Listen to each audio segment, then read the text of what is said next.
Hepinize merhaba arkadaşlar. Kanalımıza hepiniz hoş geldiniz. Bugün sizlerle bir slime videosu yapacağız arkadaşlar. Malzemelerimiz bir renkli tutkal, azıcık kaldı. Bir boraks, bir kase ve kaşık. Arkadaşlar bizim deneme şeyimizden kalan biraz tutkal var. Tutkalımız az olduğu için ondan kattık arkadaşlar. Ama bundan başka hiçbir şey yok gerçekten. İlk baş ver ben ekleyeyim. Bunu ekliyor. tutkalımızı ekliyoruz. Azıcık kaldığı için hepsini dökmemiz lazım. Keşke makasımız olsaydı, şöyle keserdik ve hepsini boşaltabilirdik. Evet.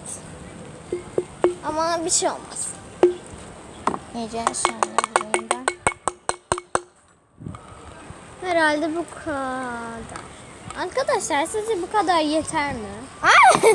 Hemen kıyamadım. Tamam. Elim tam oldu. Evet arkadaşlar. Şimdi Karıştırıyoruz. sen karıştır, ben de bunu ekleyeceğim. Arkadaşlar bu gerçekten Şöyle. çok küçük bir slime olacak.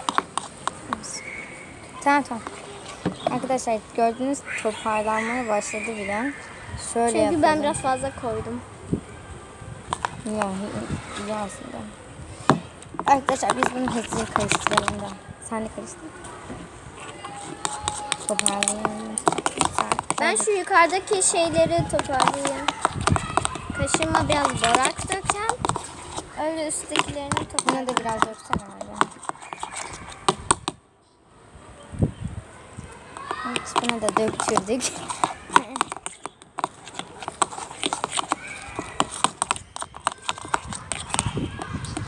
Sıkalım şunu. Oldu şimdi.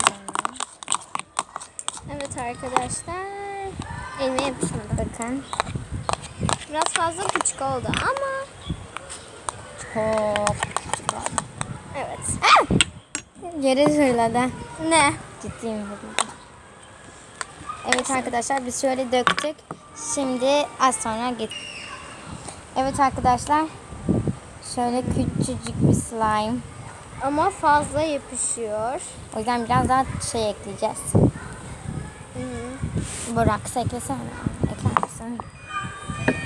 Bekleyin arkadaşlar, annem arıyor. Evet arkadaşlar. Birazcık daha tutkal ekliyoruz. Ay, boraks. Boraks ekliyoruz.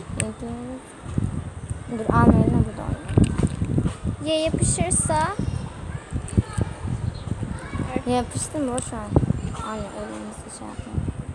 Hayır, bu tahtaya. İşte onu diyorum. Ben zaten oraya şey yaparak yazdım. Evet arkadaşlar şimdi sıra Pullardan. hepsini ekledim. Evet, değil mi seninki acaba? Biraz acıtıyor arkadaşlar oynarken ele. Birazcık daha şundan ekleyelim. Onu koy anne buraya da yerde döktüklerimiz toparlasın.